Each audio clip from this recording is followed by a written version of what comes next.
Last lecture के अंदर student हमने एक न्यू चैप्टर स्टार्ट किया था माइक्रो ऑर्गेनिज्म, और साथ ही हमने कुछ इंट्रोडक्शन पार्ट डिस्कस किया था कि माइक्रो ऑर्गेनिज्म क्या होते हैं। हमने देखा था कि हमारे सराउंडिंग कुछ बहुत छोटी छोटी सेल्स हैं, कुछ ऐसे लिविंग ऑर्गेनिज्म हैं जो कि हमें नेकेड आई से विजिबल नहीं होते हैं, ऑब्जर्व नहीं होते हैं, और इन्हें देखने के लिए हमें एक इंस्ट्रूमेंट की ज़रूरत होती है, इसको बोलते हैं microscopy.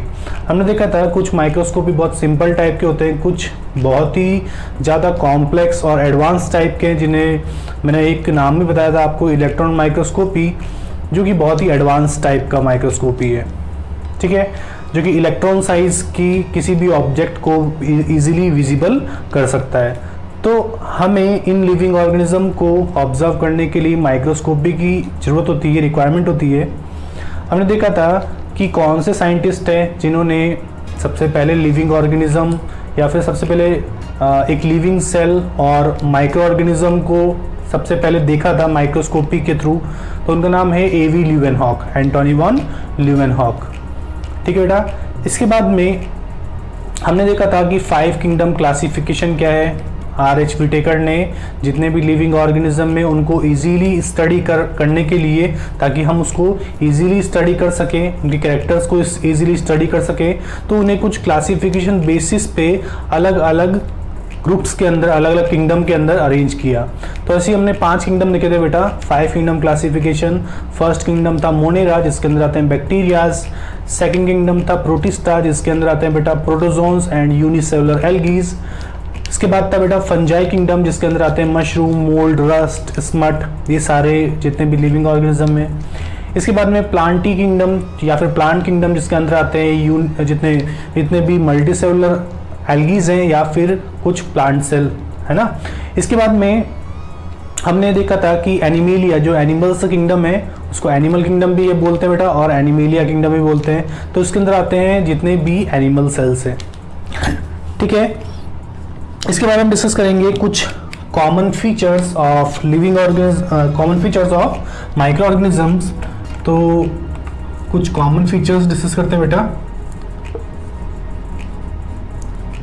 Common features of micro organisms. ठीक है, कुछ कॉमन फीचर्स की बात करेंगे हम, जो कि माइक्रो ऑर्गेनिज्म में हमें देखने को मिलते हैं। ठीक है,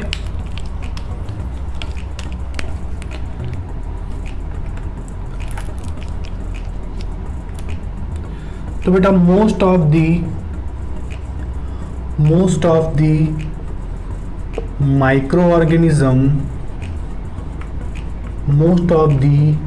microorganisms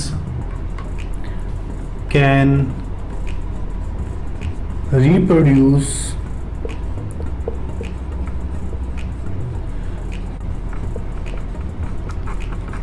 ठीक है, most of the microorganisms can reproduce independently.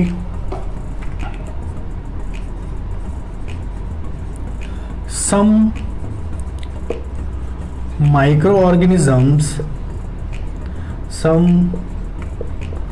microorganisms are host dependent। ठीक है, कुछ कैसे होते हैं, होस्ट पे डिपेंड करते हैं। कुछ माइक्रो ऑर्गेनिज्म ऐसे होते हैं बेटा जिनको किसी भी होस्ट की जरूरत नहीं होती है, ये अपने आप रिप्रोड्यूस कर सकते हैं। इनमें जितनी भी लाइफ प्रोसेस हैं, जैसे रेस्पिरेशन, एक्सक्रीशन, है ना, ट्रांसपोर्टेशन, तो ये सारी जितनी भी एक्टिविटीज़ है वो अपनी सेल्स के थ्रू होता है। लेकिन कुछ ऐसे भी लिविंग ऑर्गेनिज्म हमारे सराउंडिंग प्रेजेंट है बेटा, जो कि होस्ट पे डिपेंड करते हैं। उनको नरिशमेंट करने के लिए होस्ट की जरूरत होती है। ठीक है, अपनी जितनी भी लाइफ प्रोसेस या फिर अपने आप को लिविंग बनाने के लिए जितनी भी एक्टिविटीज़ की ज़रूरत है, वो सारी एक्टिविटीज़ करने के लिए एक लिविंग ऑर्गेनिज्म की ज़रूरत होती है, जिसे बोलते हैं हम होस्ट। तो दूसरे लिविंग ऑर्गेनिज्म पे डिपेंड होते हैं ये। कुछ ऑर्गेनिज्म तो अपने आप रिप्रोड्यूस कर सकते हैं, अपने आप अपनी लाइफ प्रोसेस को कंप्लीट कर सकते हैं। ठीक है बेटा, लाइफ प्रोसेस मतलब समझ रहे हो ना आप, कि ऐसी एक्टिविटीज जो हम लिविंग रहने के लिए करते हैं, जैसे रेस्पिरेशन की वजह से हम लिविंग हैं। ठीक है, हम न्यूट्रिशन प्रोसेस करते हैं, इस वजह से लिविंग है बेटा। हम हमारी बॉडी के अंदर ट्रांसपोर्टेशन होता है, जितने भी मटेरियल्स हैं वो बॉडी के अंदर ट्रांसपोर्ट होते हैं। तो ये सारी एक्टिविटीज़ हम अपने आप कर सकते हैं। ऐसे बहुत सारे लिविंग ऑर्गेनिज्म है, उनके अंदर भी सेल प्रेजेंट है, तो वो भी अपने आप ये सारी प्रोसेस कर सकते हैं। लेकिन कुछ ऐसे भी माइक्रो ऑर्गेनिज्म बेटा जो कि अपने आप इन सब चीज़ों को नहीं कर सकते हैं, इन्हें किसी दूसरे लिविंग ऑर्गेनिज्म की जरूरत होती है। उन दूसरे लिविंग ऑर्गेनिज्म को बोलते हैं हम होस्ट, जिन पे ये माइक्रो ऑर्गेनिज्म डिपेंड करते हैं। ठीक है,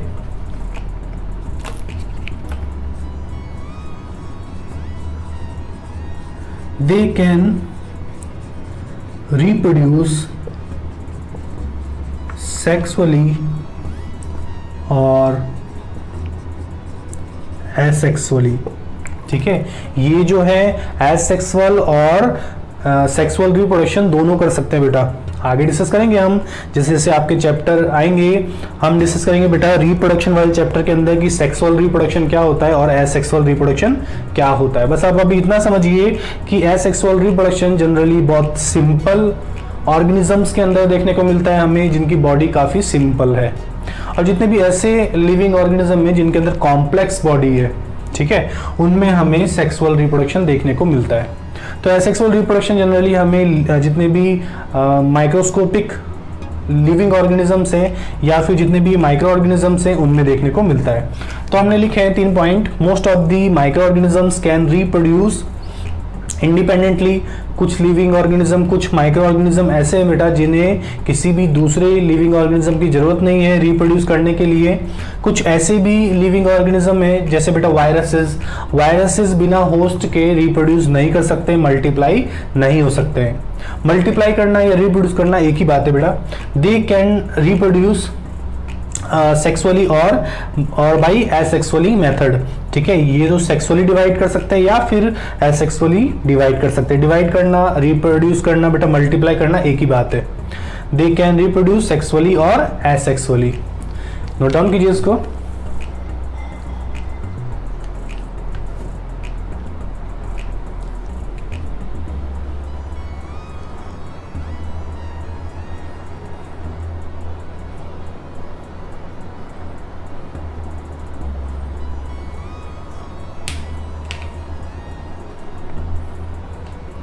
ठीक है बेटा, रफ कर दूं इसको मैं।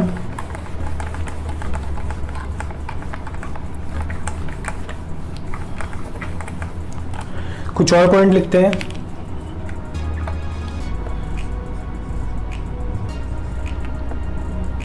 दे कैन बी यूनिसेलुलर और मल्टीसेलुलर। ये या तो यूनिसेलुलर हो सकते हैं या फिर मल्टीसेलुलर हो सकते हैं। They can survive in extreme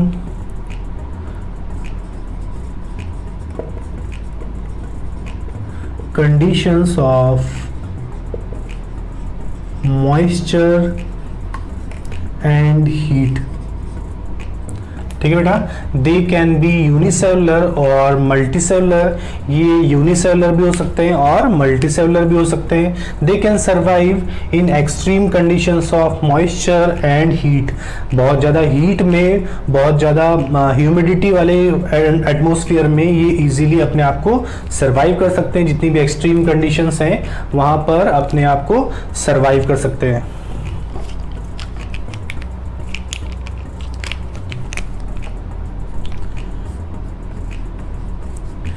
They have ability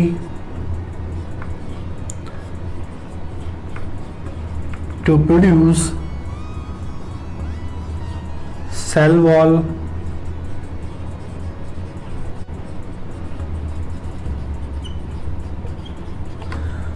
they have ability to produce cell wall around themselves। ठीक है, इनके पास में एक ऐसी एबिलिटी बेटा जिसको बोलते हैं हम सेल वॉल। ये सेल वॉल प्रोड्यूस कर सकते हैं अपने सराउंडिंग।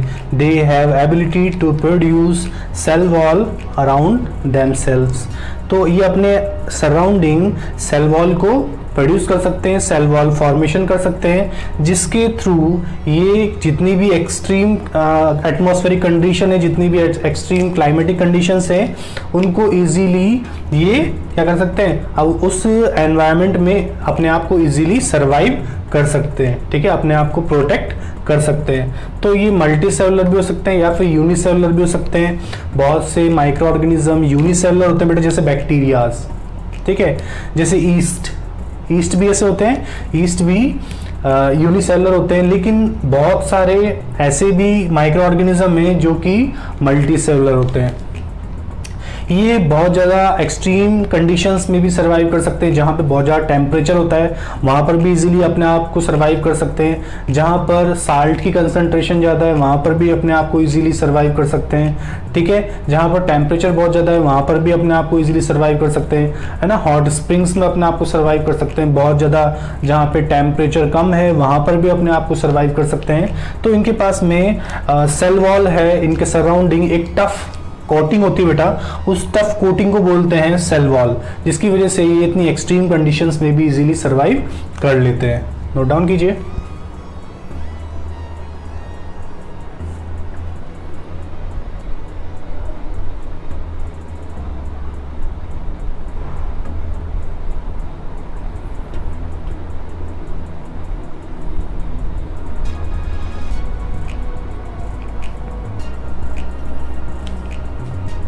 ठीक है बेटा, रब कर रहा हूं मैं इसको।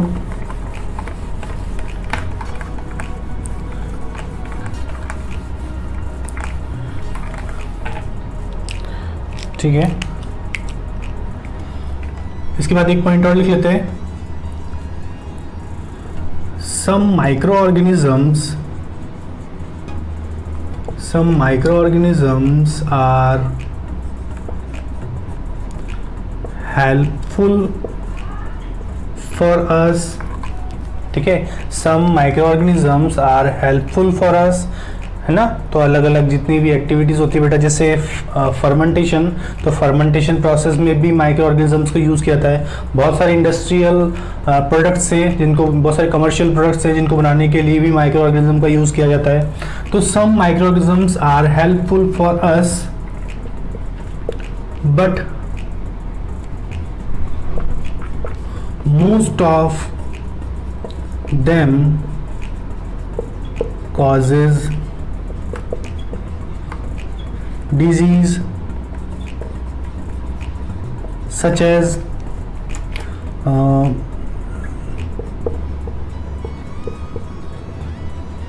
skin trouble, fever, malaria, काफ़ी है बेटा, एंड इन्फ्लुएंजा। ठीक है, तो some micro organisms are helpful for us but most of them causes disease like skin troubles, fever, malaria and influenza. ठीक है, तो बहुत सारी डिजीज होती हैं इन माइक्रो ऑर्गेनिजम्स से। बहुत सारे माइक्रो ऑर्गेनिज्म, ऐसा नहीं कि बेटा सारे माइक्रो ऑर्गेनिजम्स हमें डिजीज कॉज करते हैं, बहुत सारे माइक्रो ऑर्गेनिजम्स हमारे लिए हेल्पफुल भी हैं, क्योंकि बहुत सारे इंडस्ट्रियल प्रोसेस में, बहुत सारी कमर्शियल प्रोडक्ट्स को बनाने के लिए माइक्रो ऑर्गेनिजम्स का यूज़ किया जाता है। आगे हम देखेंगे कि कौन कौन से माइक्रो ऑर्गेनिजम्स हैं जो कि किन किन कमर्शियल प्रोडक्ट्स को बनाने के लिए यूज़ किए जाते हैं। तो यहाँ तक का पार्ट समझ में आ गया बेटा, आपको मैं रफ कर रहा हूँ इसको।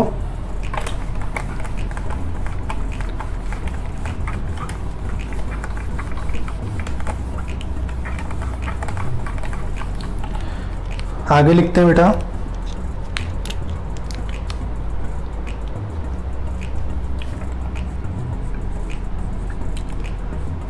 Habitat of micro organisms. क्या क्या हैबिटेट है इन माइक्रो ऑर्गेनिजम्स के? हैबिटेट ऑफ माइक्रो ऑर्गेनिजम्स, क्या क्या हैबिटेट है? तो दे आर फाउंड एवरीवेयर है ना, और they are cosmopolitan in nature. ठीक है, ये कैसे है बेटा, कॉस्मोपॉलिटन है, ये हर जगह देखने को मिलते हैं। They are present in air, water, soil, waste. They are present in air, water, soil, waste.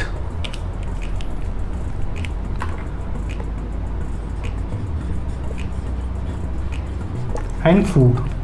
They are present in air, water, soil, waste and food. हर जगह देखने को मिलते हैं बेटा। तो हमने कुछ नाम लिखे हैं बस कि एयर में देखने को मिलते हैं, वाटर में देखने को मिलते हैं, सॉइल में, वेस्ट में जितना भी वेस्ट होता है, फूड के अंदर देखने को मिलते हैं, लावा बेड के अंदर प्रेजेंट होते हैं, ओशियन के बॉटम में प्रेजेंट होते हैं बेटा। ठीक है, जहाँ पे बहुत ज़्यादा टेम्परेचर कम है वहाँ पर भी प्रेजेंट होते हैं, पोलर रीजन में प्रेजेंट होते हैं, आइस में प्रेजेंट होते हैं, हर जगह देखने को ये मिलते हैं। ठीक है बेटा,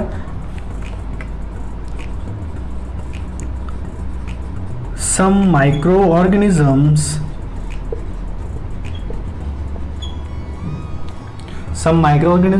are present inside the body of host। ठीक है, some microorganisms are present inside the body of host, लिख सकते हैं होस्ट ऑर्गेनिज्म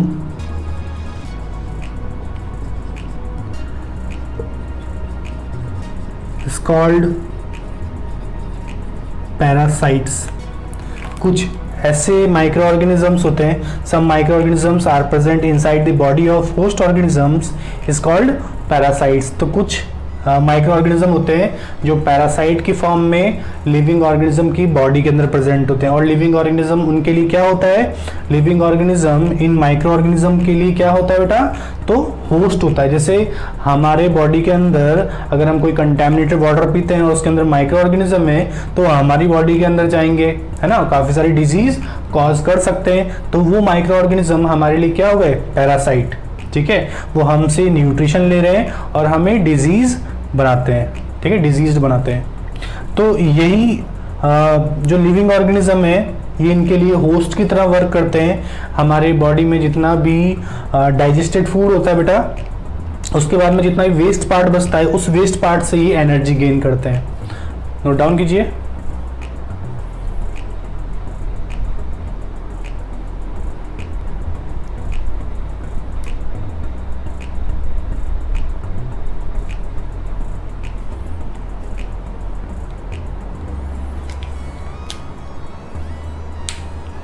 ठीक है बेटा, रफ कर दूं मैं इसको। कुछ और पॉइंट लिखते हैं।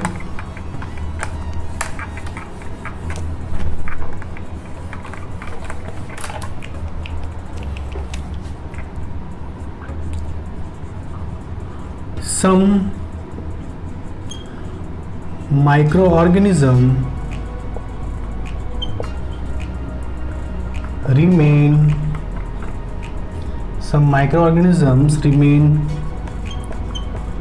associated with other organisms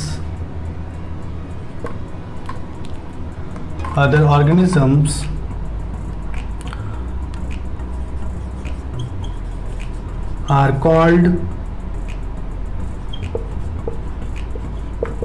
सिम्बायोन्ट्स। क्या बोलते हैं बेटा इनको, सिम्बायोन्ट्स। तो सिम्बायोन्ट्स क्या होते हैं, जितने भी लिविंग ऑर्गेनिज्म ऐसे बेटा बहुत सारे हमें रिलेशनशिप देखने को मिलेंगे। जैसे लाइकेन में एल्गी और फंजाई एक साथ एक दूसरे से एसोसिएटेड होते हैं। जैसे हमें देखने को मिलेगा बेटा माइकोराइजा, जैसे माइकोराइजा में हायर प्लांट रूट और फंगस एक साथ प्रेजेंट होते हैं। जैसे हमें देखने को मिला बेटा राइजोबियम और लेग्यूमिनस प्लांट रूट, तो ये दोनों भी लिविंग हैं। तो ये दोनों आपस में एक दूसरे के साथ में म्यूचुअल बेनिफिट प्रोवाइड करते हैं एक दूसरे को।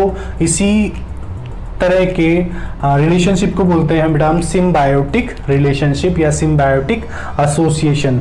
और सिम्बायोटिक एसोसिएशन में जितने भी लिविंग ऑर्गेनिज्म एक साथ एक दूसरे के साथ में शेल्टर है ना, वाटर, न्यूट्रिएंट्स, फूड शेयर करते हैं, उन दोनों लिविंग ऑर्गेनिज्म को बोलते हैं बेटा हम सिम्बायोन्ट्स।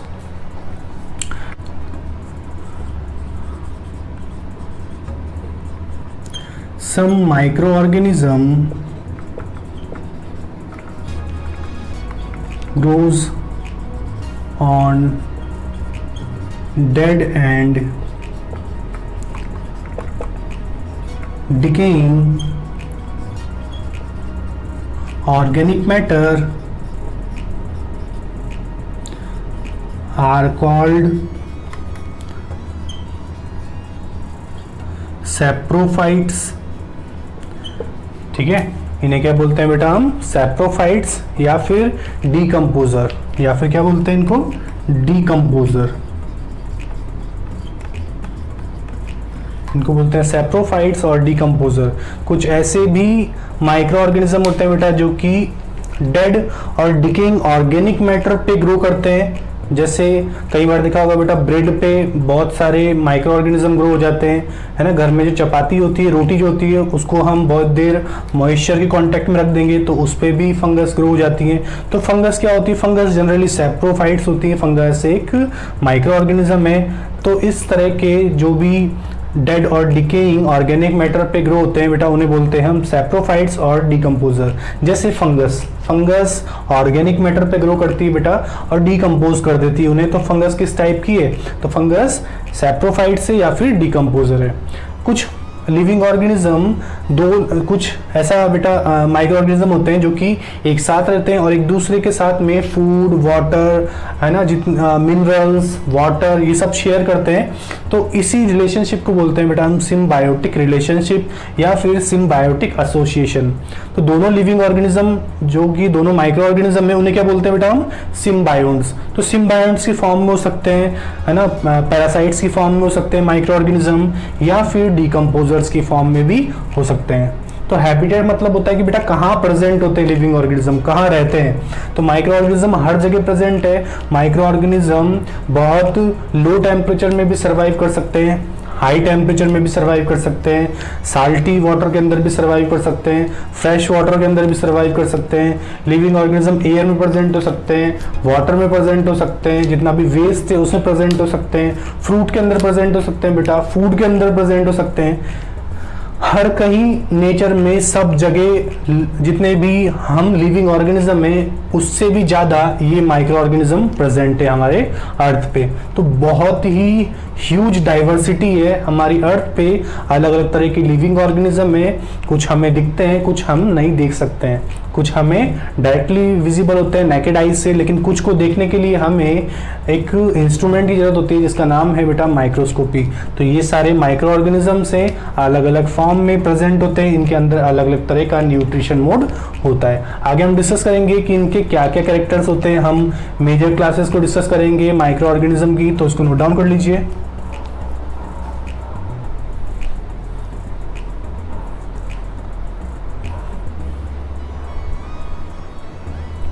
ठीक है बेटा, यहाँ तक समझ में आ गया। रफ कर रहा हूँ मैं इसको।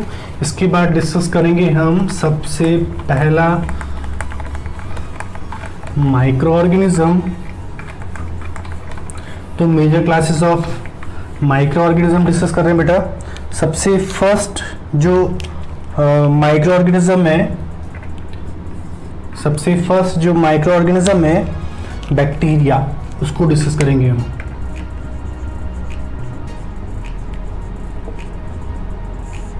ठीक है, सबसे पहले डिस्कस करेंगे हम बेटा बैक्टीरियाज को। तो bacterias are considered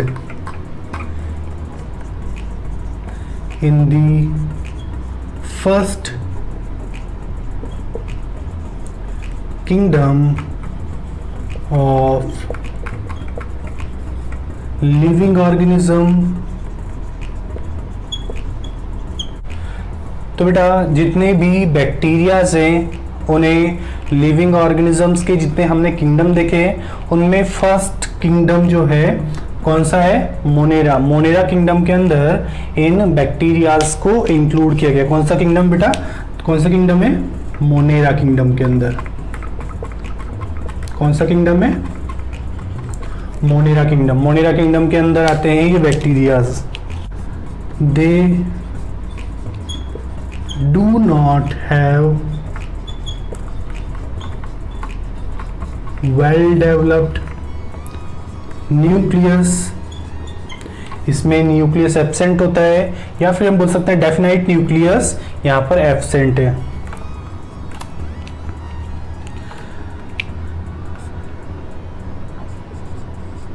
they are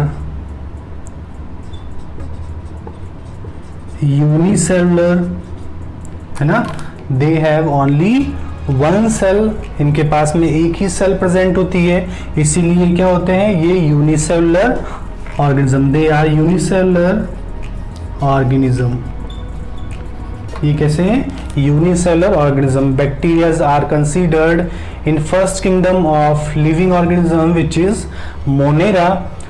they do not have well developed nucleus और न्यूक्लियस इज एब्सेंट। ठीक है, यहाँ पर न्यूक्लियस एब्सेंट होता है, यहाँ पर क्या प्रेजेंट होता है, आगे लिखते हैं बेटा, नेक्स्ट लेक्चर में लिख लेंगे। न्यूक्लियोइड प्रेजेंट होता है यहाँ पर। ठीक है, आज के लेक्चर में इतना ही रहने दो।